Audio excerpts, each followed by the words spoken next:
Politics वाला आओ राजनीति करें। साल बदला और नए साल का पहला महीना भी खत्म होने को है, लेकिन अभी तक मोहन सरकार का मंत्रिमंडल विस्तार नहीं हुआ है। हालांकि मंत्रिमंडल विस्तार से पहले पुराने मंत्रियों में से 3 के विकेट गिरना तय माना जा रहा है। इनमें एक दलित मंत्री है, एक आदिवासी और एक सामान्य वर्ग से जनरल कैटेगरी के मंत्री हैं। आज के वीडियो में हम आपको बताएंगे कि कौन है वो 3 मंत्री जिनकी मंत्रिमंडल से रवानगी तय मानी जा रही है। नमस्कार, आप देख रहे हैं पॉलिटिक्स वाला। मैं हूं राशिद अहमद खान। 2014 के बाद बीजेपी के काम करने का जो तरीका है वो बदला है। अब जब पार्टी का कोई नेता किसी मामले में फंसता है, उस पर आरोप लगते हैं, आरोपों में घिरते हैं, मंत्री गिरते हैं, या किसी मंत्री से विपक्ष इस्तीफा मांगता है या उसका मीडिया ट्रायल होता है, तब पार्टी उससे इस्तीफा नहीं लेती, ना उसे हटाती।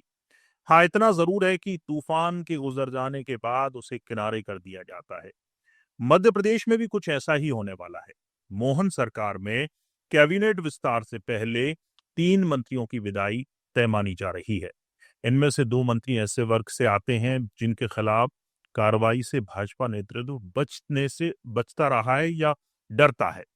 इनमें एक मंत्री हैं दलित वर्ग से और दूसरे मंत्री जो हैं वो आदिवासी वर्ग से हैं।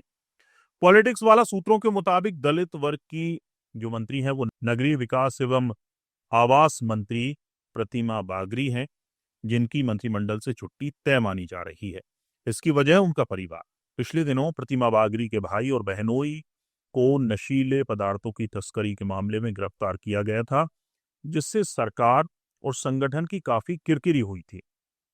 वहीं प्रतिमा बागरी परफॉर्मेंस में भी कुछ खास नहीं कर पा रही हैं, जिससे उनको हटाए जाने वाले मंत्रियों की लिस्ट में उनका जो नाम है वो टॉप पर है।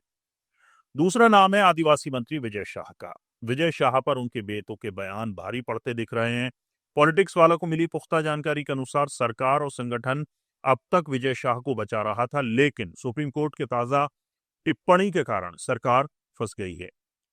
कर्नल सोफिया कुरैशी को लेकर की गई टिप्पणी के मामले में सुप्रीम कोर्ट ने शाह की माफी अस्वीकार कर दी है और सरकार को निर्देश दिया है कि वो उनके खिलाफ प्रकरण चलाने की अनुमति दे, वो भी 2 हफ्ते के भीतर। मोहन सरकार इस पर कानूनी राय ले रही है, पर अब तक के कोर्ट के रुख को देखकर नहीं लगता कि शाह के मसले पर वो कोई दलील सुनने वाली है। लिहाजा विजय शाह से इस्तीफा लेना फिलहाल सही रास्ता सरकार को दिख रहा है। सरकार और संगठन इस बात का भी ख्याल रख रही है कि दलित और आदिवासी मंत्रियों को हटाने से ये दोनों वर्ग नाराज ना हो। इसके लिए 2 काबिल विधायकों को मंत्री पद से नवाजा जाएगा, जो कि एक दलित वर्ग से होंगे और एक आदिवासी वर्ग से, जिससे जो मैसेज है वो गलत ना जाए।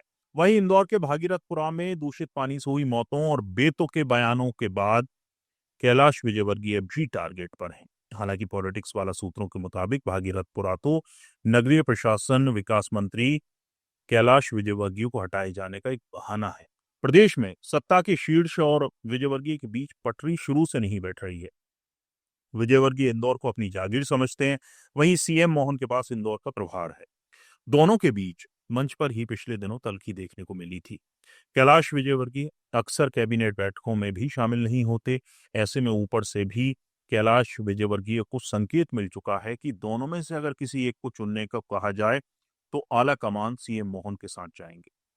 ये अलग बात है कि कैलाश विजयवर्गीय पहले से ही खुद भी मंत्री पद छोड़कर राष्ट्रीय स्तर पर संगठन में काम करना चाहते थे। ऐसे में उनकी रवानगी भी हो सकती है। 3 नामों के अलावा भी 1-2 मंत्रियों को जो है वो कमजोर परफॉर्मेंस ले डूबेगी, उसका खामियाजा उनको भुगतना पड़ सकता है। पूरा वीडियो देखने के लिए शुक्रिया। इस खबर पर आप भी कमेंट कर अपनी राय हमें दे सकते हैं। वीडियो पसंद आया हो तो लाइक कीजिए, शेयर कीजिए और पॉलिटिक्स वाला को सब्सक्राइब जरूर कीजिए। नमस्कार।